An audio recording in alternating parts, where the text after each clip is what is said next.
And I mean, we're living in like a really faithless age. Um, but like you gotta have faith. Even if you lose, you gotta have faith. Look at the Jake Paul and the Andrew Tate fight, for example. Um, they both kind of went in with faith, and they both took to losing pretty well. But that's how it usually goes with fighters, is they take the losses pretty well, at least publicly. I've seen a lot of, like when you go back to like the era of Mike Tyson and like Evander Holyfield, like, that was someone who clearly didn't want to lose, couldn't take losing. But, time, healed all wounds, and like they're pretty much friends at this point, Holyfield and Tyson.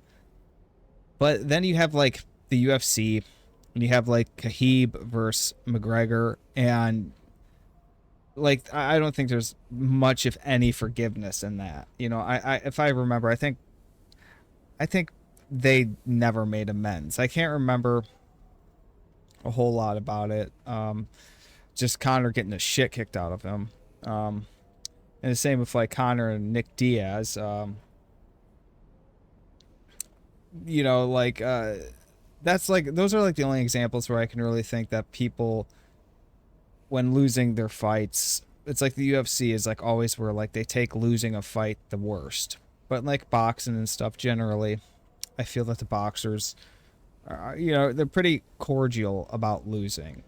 They certainly don't like it, no, but both Andrew Tate and Jake Paul to to losing pretty well. シュウいるか？なんだ相棒。今のこの状況、いつまでも宇宙船総ごっこをしていたい。私かお前の夢の中ってことはないよな。だったら互いの頬をつねり合ってみるか。いや、自分の方法くらい自分でつねれる。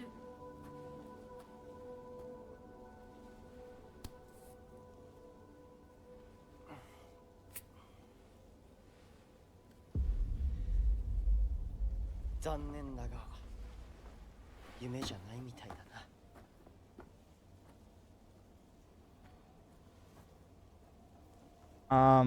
But they took to losing pretty well. Even Andrew Tate went out there and he posted a tweet.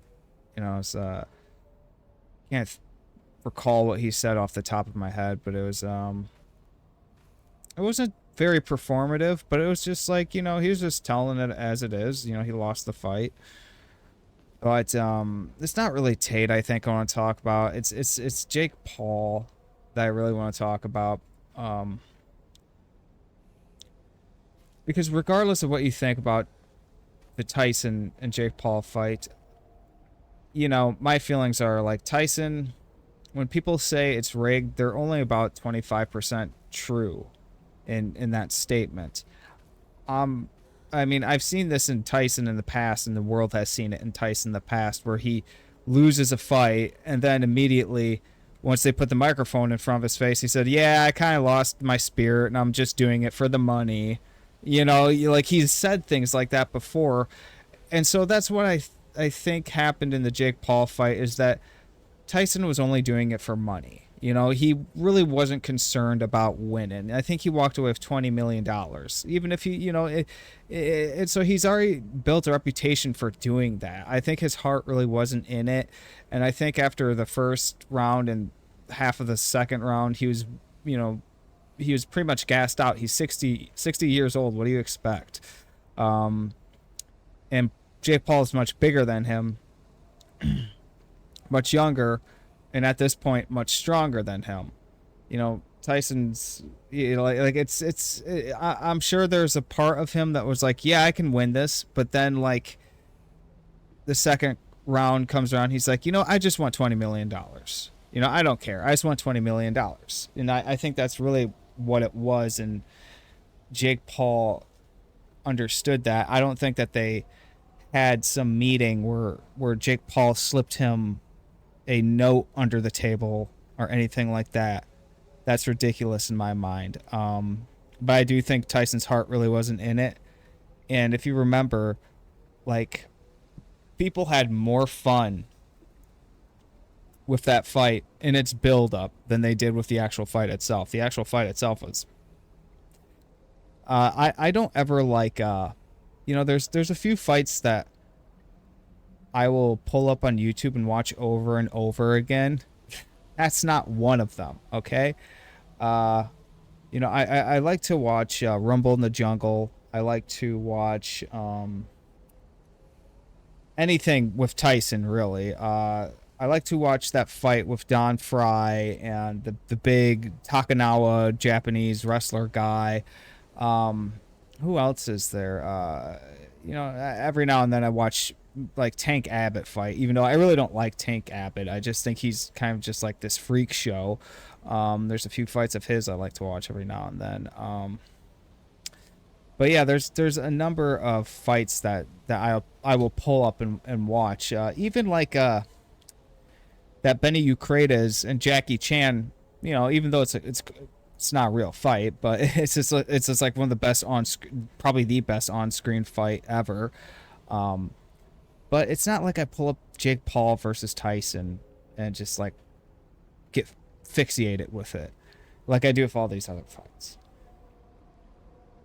And that's not because it was rigged. That's because there was no heart in it. Not even from Jake Paul. Jake Paul was just kind of being like a troll, But that's not to say that Jake Paul isn't a good boxer. I wouldn't say. I mean, he has technicality. He would certainly beat me in a boxing match. I'm not a boxer. Technically you would call me a kickboxer. And I've put it out in dribs and drabs with like the difference between boxing and kickboxing. Like, it's really obvious, but like when it comes to like performance, people just, they don't understand.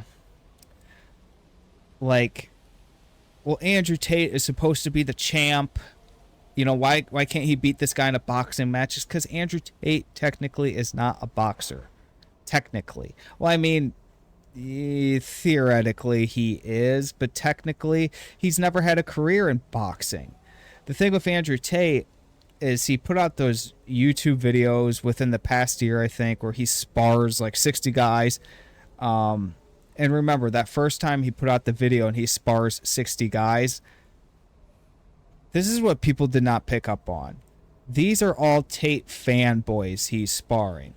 Now, when you put that into the equation, how often do you think a Tate fanboy goes to a dojo or a boxing gym or even a karate class on a week-to-week basis? Probably hardly ever. Okay, so he's beating up a bunch of not even noobs because they don't even fight. These are just people who just want the grace of getting punched by Andrew Tate because they think it makes them awesome or something. So of course he's going to lay waste to them. They don't even know what they're doing. You could give me like one of the biggest guys in the world, and if you put me and him in a Muay Thai match, if he doesn't know what he's doing, he's going to look like an idiot, and I'm going to hit him in places where, like, I'm not trying to brag or anything. It's just like, yes, bigger guys are harder to reach and hit in the face. Like, if he's like 6'8", I'm going to have a hard time hitting him in the face. I did have a sparring partner once that was like 6'8", and I could never hit the guy in the face. I'm not going to lie. I had to jump to hit him in the face. I had to jump. Because he wouldn't like lean down, or anything like that. There's plenty of boxers and mostly boxers who will lean down. Like George Foreman would do that. George Foreman would lean down, because he was good at punching like this, punching down at them, because that was like his specialty. So he would have been a nightmare for Mike Tyson, because Mike Tyson always took advantage of taller opponents, and I've had success doing that with the taller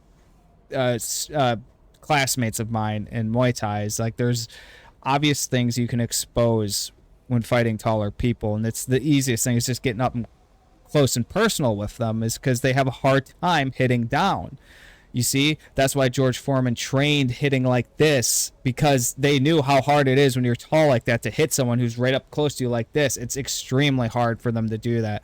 So you'd see me chasing a bunch of guys around in my class who were much bigger than me, because they didn't know what to do when I got close to them. You know, like they didn't know what to do. So, you know, they eventually figured it out. They're just like, oh yeah, I'll keep them out with kicks.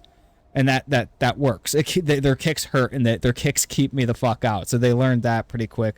But I can still get one up on them once they're a little worn out, because I have a shit ton of energy, a shit ton of stamina. I never get gassed out hardly. But what I was saying, what I was going with, is like with Andrew Tate, is like he's a boxer. I mean, a kickboxer. Okay? Yes, he has boxing skills, but he spent his whole career in kickboxing matches. So it's not the same as a boxing match at all. Okay? The only thing that is similar is the fact that they're punching each other. And I take Muay Thai. I don't take kickboxing. Okay, and there's like 3 different variations of kickboxing. There's like Japanese kickboxing. There's American kickboxing. I don't know. You know, I'm not really a big fan of kickboxing. So I don't know how many punches kickboxers incorporate. You know, Muay Thai, we have about 8 or 10. Punches with our fists. When it comes to boxing, I think there's 40 plus different types of punches. It's crazy. So that's what I'm saying, is it's probably similar with kickboxing. I imagine kickboxers probably do have a larger arsenal of punches, but nowhere near as the amount of punches that boxers practice, which is a lot. Excuse me if I'm inaccurate about how many punches boxers practice, because I've never taken boxing. I've taken Muay Thai, and that's the gist of it. I've taken jiu-jitsu and Muay Thai. I do want to take boxing, though. I certainly do. At one point, when I get some time, I want to go to a boxing gym. And I know it's going to be just a crazy transition, because I've heard that the differences are brutal. And I'm sure they are, especially with the stance. The stance is people don't factor, how important that stance is, and the difference between a Thai stance and, a boxing stance. But anyways, so Tate spends his whole career kickboxing. He's throwing kicks more than he has punches, I imagine. I mean, I've watched more Muay Thai fights than kickboxing fights, but I imagine it's the same thing. In kickboxing, you're probably throwing 10 times more kicks than you are punches. Or I could be wrong. I don't know. I've watched plenty of Benny Urquidez fights, and he throws a shit ton of kicks. Even the video footage of Chuck Norris fighting in an actual kickboxing match, he's throwing a shit ton of kicks. More kicks than punches. So I imagine kickboxers do throw a shit ton of kicks, more than they do punches. So Andrew Tate is used to throwing kicks, and he's used to using his kicks to keep his opponent away from him, just like I was explaining how I'd get up to those bigger guys, and they realize I can keep this dude away with kicks. And to me, that's more of a defense measure. When I'm practicing Muay Thai and sparring, it's more of a defense measure than it is an aggressive measure. But I'm sparring. Like, if I seriously kicked someone and I kicked them hard, it could really fucking hurt them. And that's why we don't kick hard in Muay Thai. In Thailand, the Thai people, they don't spar hard. It's like a rule of thumb in Thailand, because it has something to do with the cortisol going into your brain. If you spar hard, you're going to learn way less, because you're under stress. So when you train in Muay Thai, you kind of have to have fun with it. Yeah, you do get hurt. Yeah, you do get punched hard, but it's not like we're having an actual fight. Like, I know in boxing gyms, they sometimes go 100% when they spar. I think that's insanity. But when I train, we go anywhere from 50 to 70%. Sometimes it can get cranked up to about 90, but for the most part, it's like we're trying to play, because when you play, you actually learn. When you're under stress, you don't learn a goddamn thing. So that's why and you can look this up. Anyone who's trained in Thailand will tell you that they don't train hard, that they don't go hard. They more or less play around, and then when the real fight happens, these dudes are annihilating each other. They're hurting each other in ways that one day I might be hurt, because I do want to have a Thai fight at one point. Not nothing big, maybe something local, just for the fuck of it. And what happens. I don't care. You only live once. So what I was saying is, Andrew Tate is used to using kicks, and he's probably used to throwing more kicks than he is punches. So it's no wonder that this guy who's like, what, a couple inches taller than him? I don't know who this guy is, but apparently he's a boxer. I heard something that he might be a YouTube boxer, though. I don't know. Either way, this guy is big. Andrew Tate's a big guy, too. But this guy's just a little bit bigger than him. And it sounds like he has more of a career boxing than Andrew Tate does. You know, sure, Andrew Tate might have an extensive record of kickboxing, but in his kickboxing career, I can guarantee you he's probably throwing more kicks than he is punches, and he's defending from kicks than he is punches. So when you have this other guy punching you all the time, it's a world of difference. And when you can't throw kicks, it's a world of difference. If I were to get into a boxing match with someone and there's no kicks involved, you know, and this person's a boxer, I'm gonna lose. It's that simple. I'm going to lose. There's not a snowball's chance in hell, you know, because half of my arsenal, more than half of my arsenal, is kicking. You know, it's elbows and knees, but we're not really going to go too deep into that because we don't throw knees and elbows. Some classes do, but we certainly don't throw the elbows because those can break your jaw, and knees can crush your rib cage and your organs. And the only time we ever throw knees in my class is when we're in the clinch, because those aren't really too bad of knees, but if you throw one really hard, you can fuck someone up with it. But so it's no wonder in my mind that Andrew Tate lost. It's no wonder. It was almost like he was going to a gunfight with a knife, you know? Or he was going to a gunfight with an Uzi, but he didn't bring his clip with him. You know, now you just got Uzi that doesn't shoot. You can't kick. You can't. If Andrew Tate would have gotten to a kickboxing match with this guy, he would have ruined him. It's that simple. Andrew Tate would have wrecked him. It would have been over in seconds. That's the kind of difference I'm trying to explain to people here. If he got into a kickboxing match with this guy, he would have destroyed him. He would have wrecked him. No question in my mind. I don't think Andrew Tate's the greatest kickboxer, but I certainly think that he's someone who can probably beat the crap out of a lot of people, even other kickboxers, which he has in the past. He sure is past his prime. I think he is a bullshitter to a larger extent, yes, but I don't doubt that this guy can take people on in kickboxing matches. I don't doubt that. But in a boxing match, again, when he referenced those videos that he put out like a year and a half ago where he's boxing sparring with all these dudes and he's beating them up, it's because they're all Tate fanboys. They don't actually train. If you think they train, then I mean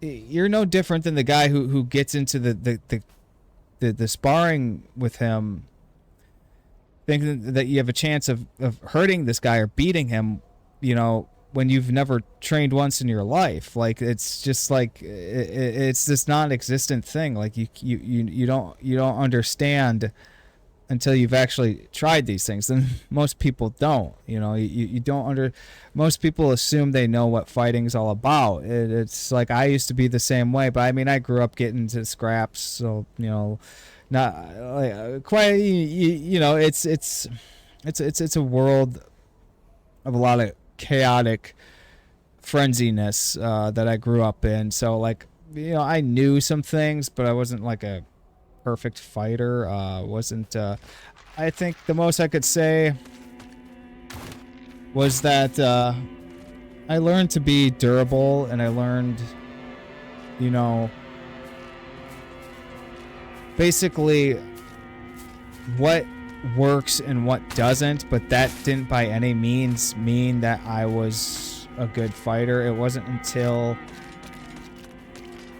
I started taking actual fighting classes, you know, Muay Thai, when I started sparring and things like that, when you begin to learn a little bit more about how your body operates. And what I mean by that is, like, you know, getting gassed out, hurting yourself trying to hurt someone else. You know, the big misconception I think people have is they think it's worse to get hit in the face.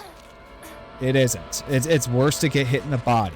Anytime I've seriously wanted to give up and go home in a sparring class is when I got hit in the body. I've been kicked in the face so many times. I've been punched in the face so many times. I'm talking hard. I've been kicked in the face so hard that my ear was ringing. None of that is comparable to when I get hit in the body and someone gets me good. Getting hit in the body is like, people just don't understand it, because like, especially your core, there's a reason they call it your core, because it's like the thing that keeps everything operating, and once that goes down, you're done, you know. And like, once you get kicked, like teeped in the stomach or something, and you feel it, and you're just like, dude, I can't go on anymore. You know, like, I've never quit, but like, I've certainly got to points in my sparring classes where I'm like, shit, I don't want to feel that again.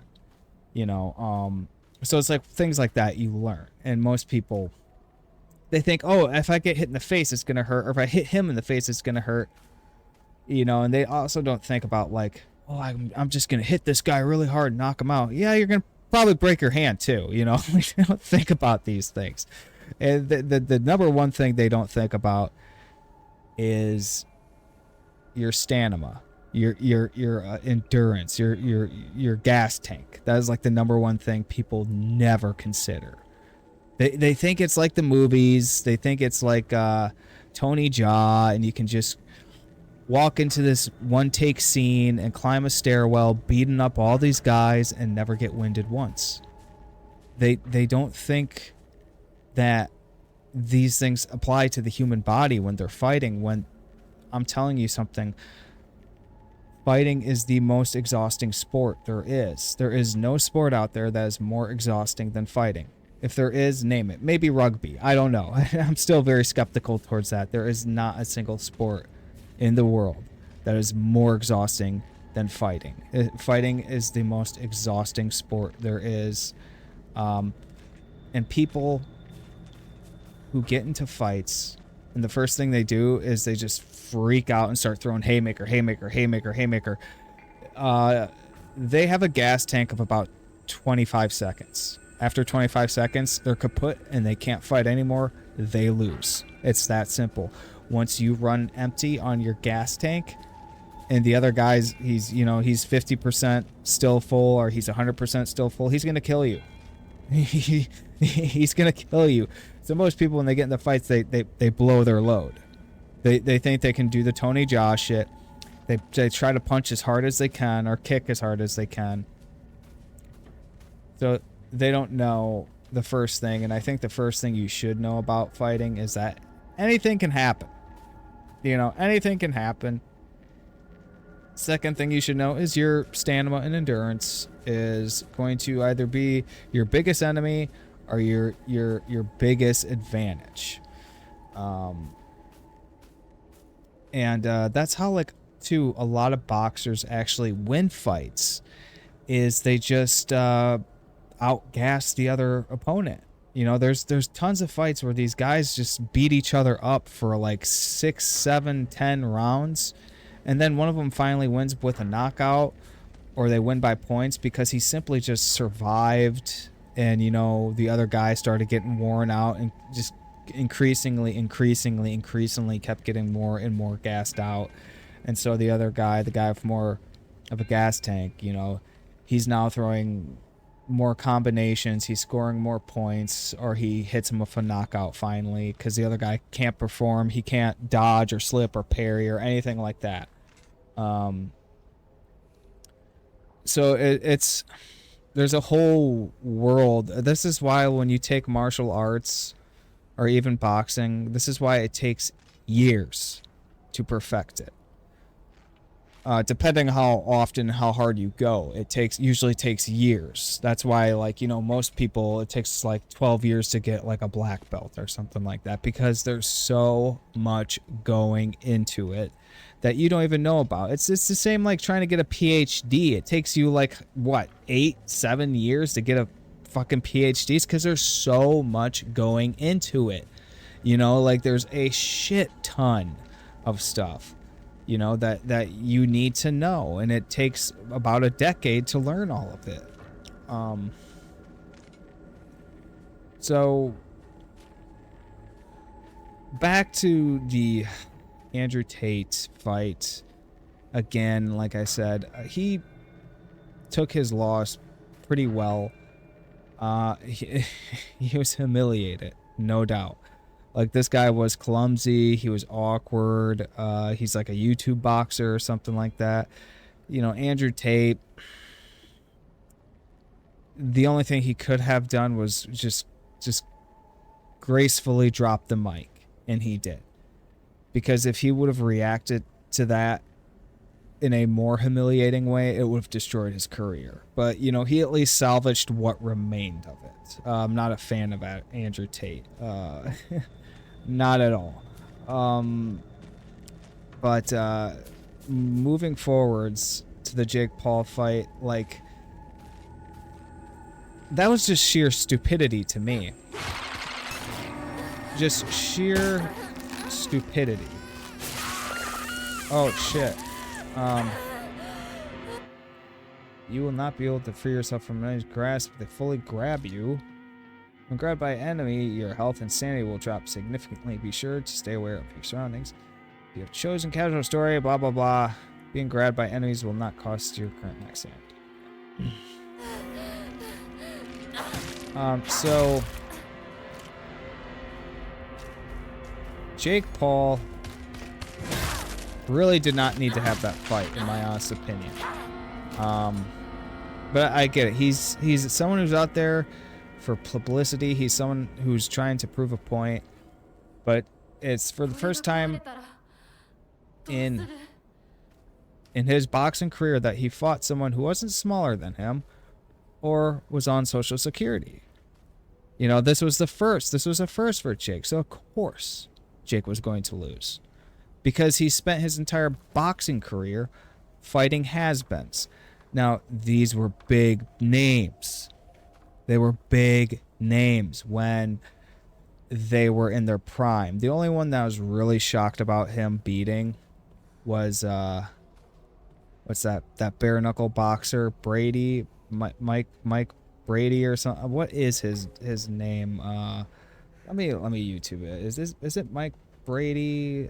I'm probably way off. But that was the only one that I was at all shocked about him beating. But there's a rational explanation to that when you think about it. It's the same if you know what Lethwei is, it's the same when Muay Thai fighters try Lethwei out. Okay, so Lethwei is basically Muay Thai with headbutts and bare knuckle, more or less. That's Lethwei. Muay Thai, you typically see them wearing boxing gloves. So Lethwei is fundamentally different, but it's basically Muay Thai. And in Lethwei, there's no point system in Lethwei. The fight ends when someone gets knocked out. That fight keeps going until one of them is knocked out. So Muay Thai fighters have transitioned over to Lethwei, and they fucking suck. You'd think they'd be good because they spent their entire lives fighting Muay Thai fights. But in Lethwei basically is Muay Thai with headbutts. But they fail at it because of the glove difference. That's why they fail at it, because once you wear boxing gloves, it's a whole lot of difference. Like when you're blocking punches, like you have these big gloves in a way that protect you. You can also use them to shield, blind your opponent, and then go in there for a punch. Mike Brady. Wow, I'm thinking about the fucking oh my god, the Brady Bunch? No. What is that dude's name? Bare knuckle boxer. What the fuck? Who fought Jake Paul? I can't fucking think of his name for the life of me. I've never really been a big fan of his. But anyways, what I was saying is, like, the reason Muay Thai fighters blow at Methwei, I was gonna say Methwei. The reason they fail at Lethwei is because the gloves. They spent their entire career fighting with boxing gloves, and so it causes this huge separation between the two forms of fighting. And their Muay Thai fighters are also used to a point system to win as well, whereas Lethwei fighters are not.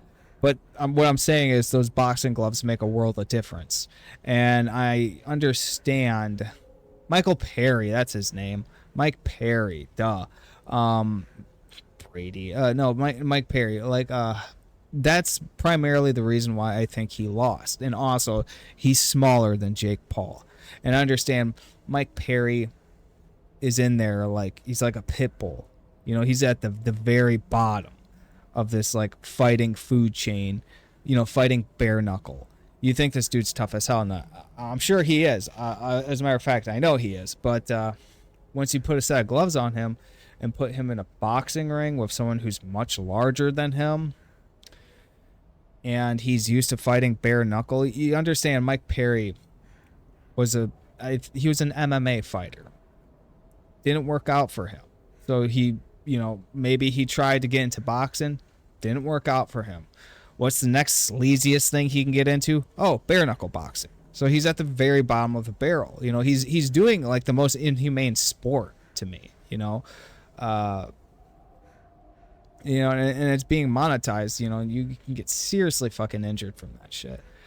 But he makes a name for himself, but it's not the same as boxing in the ring with gloves, you know, and boxing someone who's much bigger than you. It's a world of difference. Like if Muay Thai fighters can't transition over to Lethwei, and if you don't understand what I'm saying, watch a Muay Thai fight and then watch a Lethwei fight and tell me what the difference is. It's simple. One of them is wearing gloves and the other isn't. That's the difference. So if these Thai fighters transition over to Lethwei and lose simply because of the gloves and perhaps the point system not being existent, then what does that tell you about the Mike Perry and Jake Paul fight? It tells you virtually the same thing. That Mike Perry is not used to wearing boxing gloves. It's that simple. And that's why he more than likely he lost, and the fact that Jake Paul is probably on steroids and much bigger than him.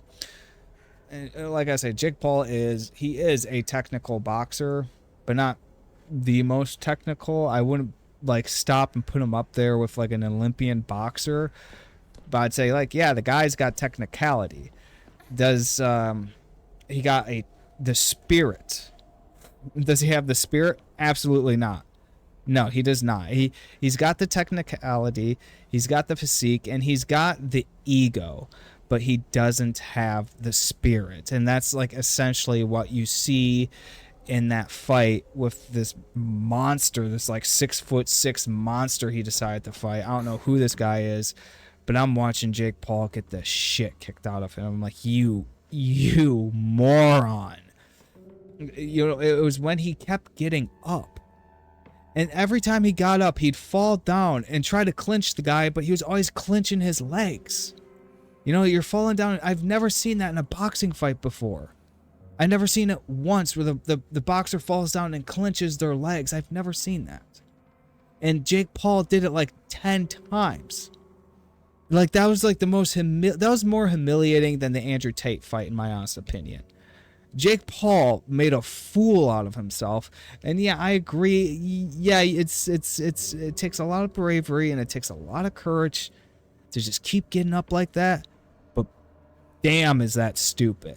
Like you what you do is you got up and you just fell again. You got up and you fell again, and you fell again. Every time he got up, he just got hit and fell again and again and again and again. It's like, did he even get a single punch? I didn't watch the fight. I'll admit, I watched the highlights. But I think the highlights were enough. I don't want to bore myself with that because it wasn't a real fight. It was like a humiliation ritual for Jake Paul. Like, it's just, I've never seen that before in a fight. And that's where it's like, yes, Jake Paul is technical, but you begin to see how unprofessional his spirit is, because at that point he's just getting up because of his ego. He's getting up because he's got to keep the facade up. He's got to keep giving everyone a show. And, you know, Muhammad Ali would do the same thing. But Muhammad Ali at least had the spirit of a fighter. But, you know, he would take things too far, and he would take one too many punches to the face. particularly with Ernie Shavers. I think that's probably where he suffered the most brain damage, and his fight with Smoking Joe Frazier. That was a brutal fight. But Joe Frazier, like Joe Frazier showed Muhammad Ali no mercy, and I think the quote from Muhammad Ali was like, "I've never felt so close to death before in my life." And I guarantee you, Muhammad Ali went straight to the fucking hospital after that fight.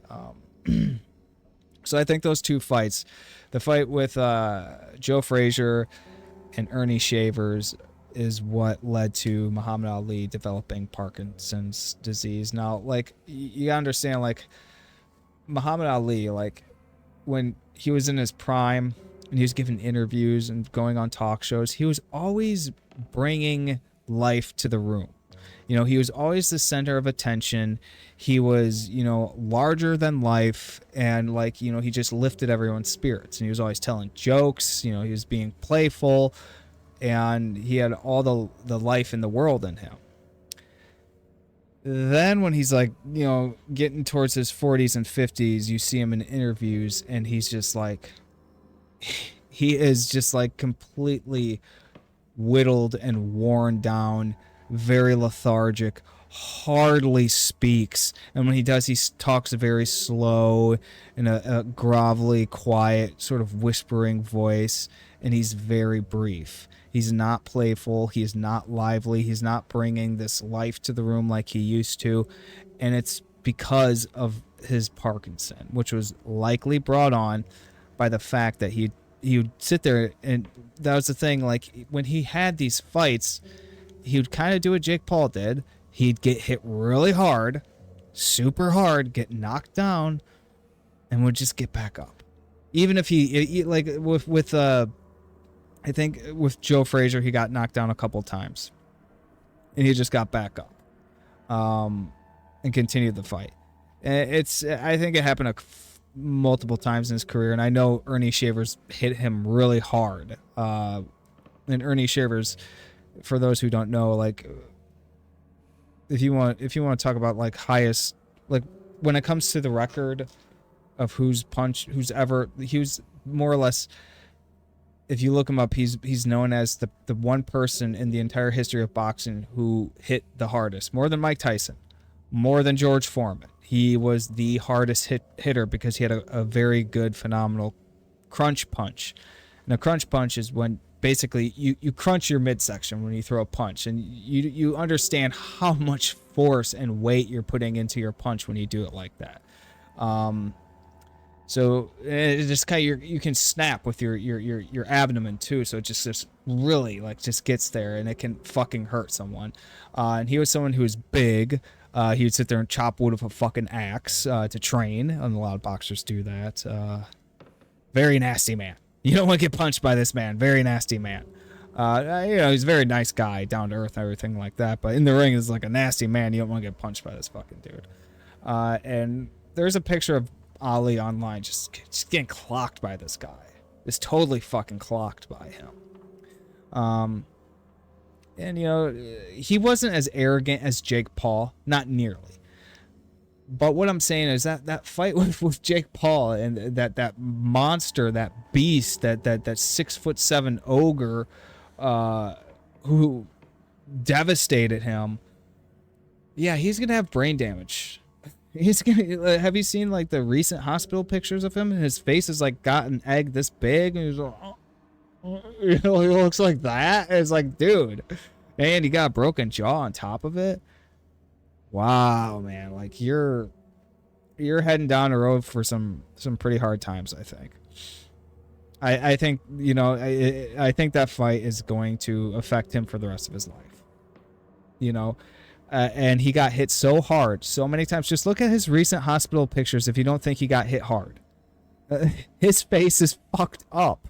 That is permanent. Yeah, the swelling will go down and everything. They'll get his jaw back in place. But what about his brain? You can't fix the brain after it's been hit like that. And you understand, when you're sparring, even when I get those playful hits in the face, your brain wiggles like jello. like jello. And every time that happens, you experience brain damage. Every time.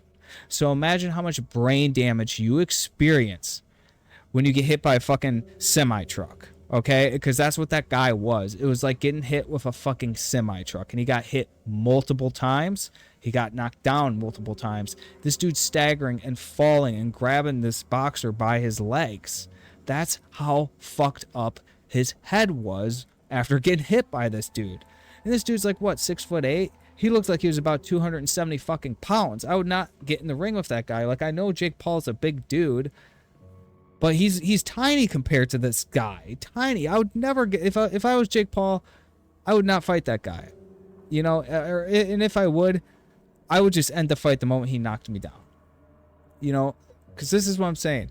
Everyone thinks it was so heroic of Jake Paul to just get up like that and stick his tongue out and do this. And it's like, I get it. Your pride and ego is telling you to put a show on for all. Like, what fanboys do you have, Jake Paul? Like at least Andrew Tate has fanboys. Everyone hates Jake Paul. You know, the only reason Jake Paul is like famous is because he's famous because people hate him. But I will give him credit there. He plays the handbook very good.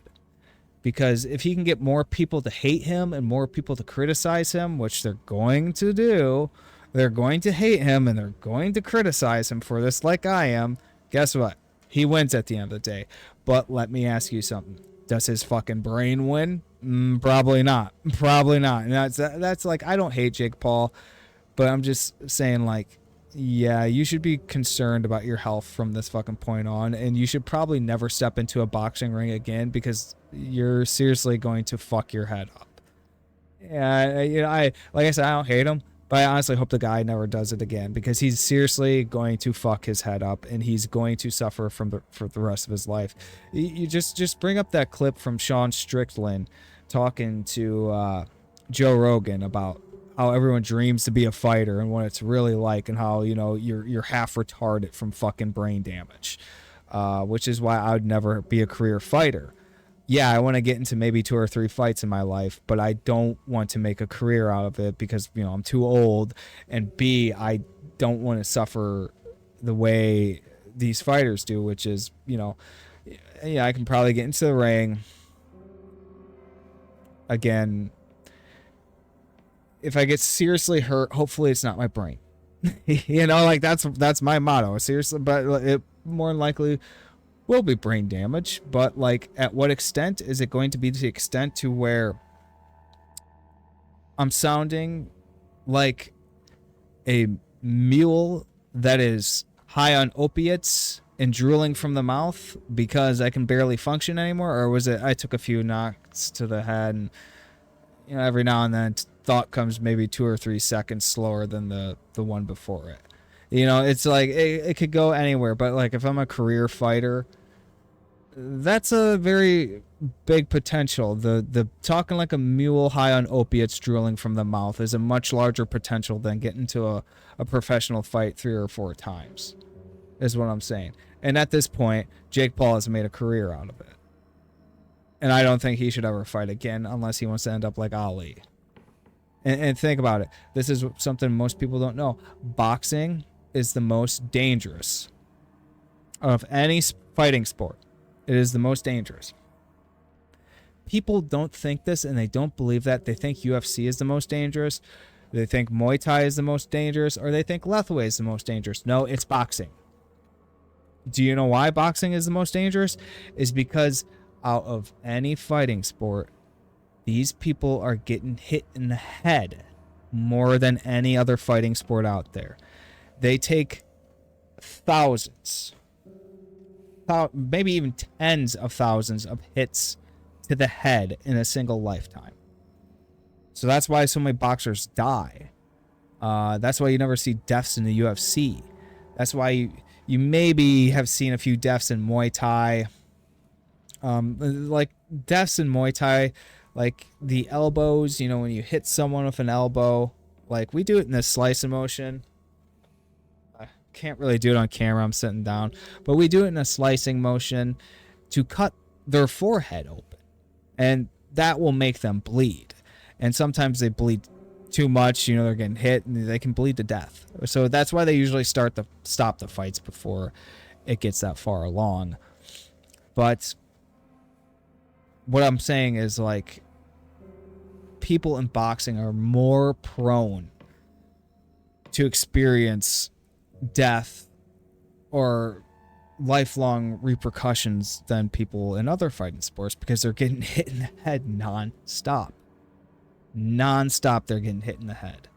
And where I'm going with that one is, yeah, it's a dangerous sport. Very dangerous. And once you've had so many hits to the head like that, well, I mean, stated it once, stated it twice, you know, it only takes, you know, one big dude to seriously screw you up like Jake Paul got screwed up. So I'm not going to say good on him for having that fight. And Andrew Tate, he had, you know, I think he had the better fight. Obviously had the better fight. Andrew Tate, I know people hate Andrew Tate, but he had more grace than Jake Paul did. Jake Paul was humiliating himself, in my honest opinion. Like I said, I know everyone's like, oh, he's so tough and brave for getting up like that. No, he's an idiot. But he's also playing his little handbook, you know, the more controversy, the better. But he wasn't very graceful about it. Andrew Tate was. You know, he lost fair and square. He's not a boxer. He's a kickboxer. And, you know, to get in these rings and sort of try to play it like Muhammad Ali did, you know, it's yeah, your ego can go a long way, but your fucking head can't. You know, it can't. Your ego can go much farther than your fucking brain can. And if you don't believe me, just look at later interviews of Muhammad Ali. There's even interviews where George Foreman, who lost to Ali, you know, who, you know, was larger than life himself, but he even saw it in his later fights with like Frazier and stuff. He's like, dude, like, there comes a point in a boxing match where you gotta fucking stop. You know, like he points that out in interviews. It's like, that's it, dude. You fucking stop there, because that shit affected him in the long run, big time. Watch interviews with him, and poor Jake Paul. I swear, if he gets in the ring again, he's gonna get fucked up in his head. It's gonna be a goddamn mess. This could be lifelong repercussions.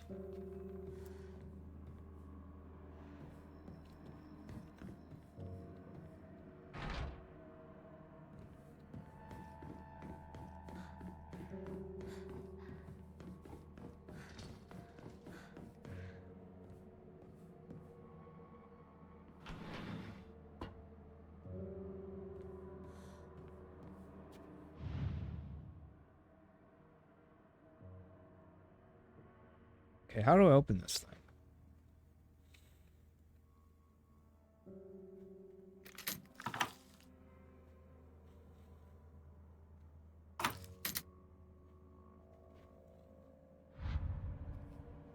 Ay, caramba.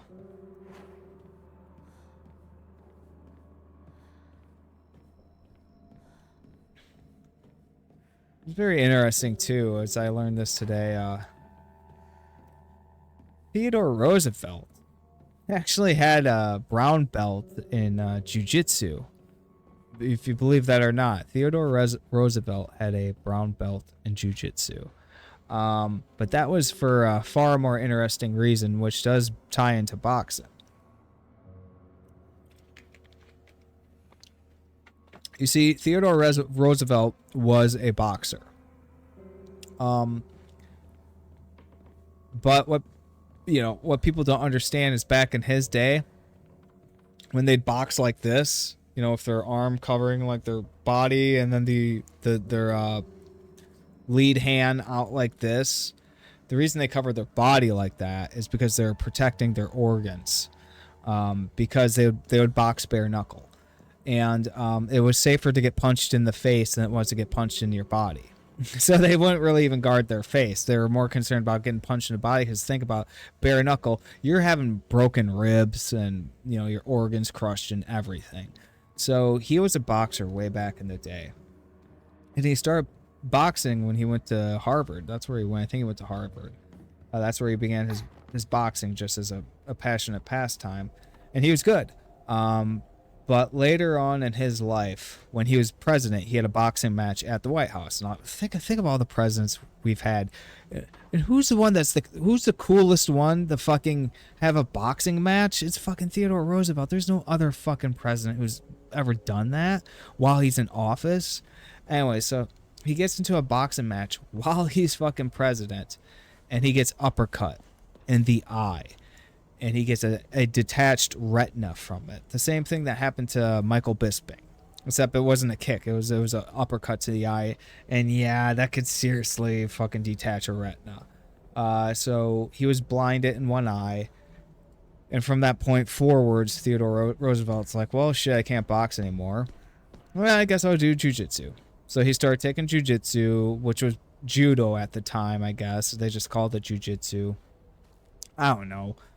And he got his brown belt, you know, and he also took wrestling, and, you know, it was part of Roosevelt's philosophy of being tough and having endurance and being able to think quickly and on your feet, which, you know, martial arts will do that.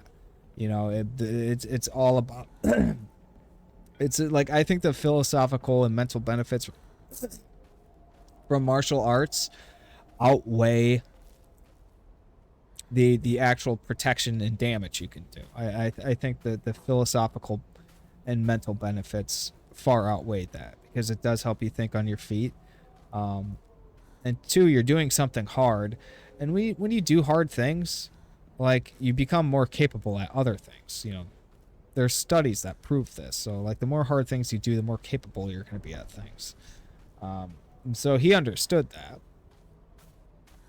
But yeah, he was a boxer, and coolest fucking president ever.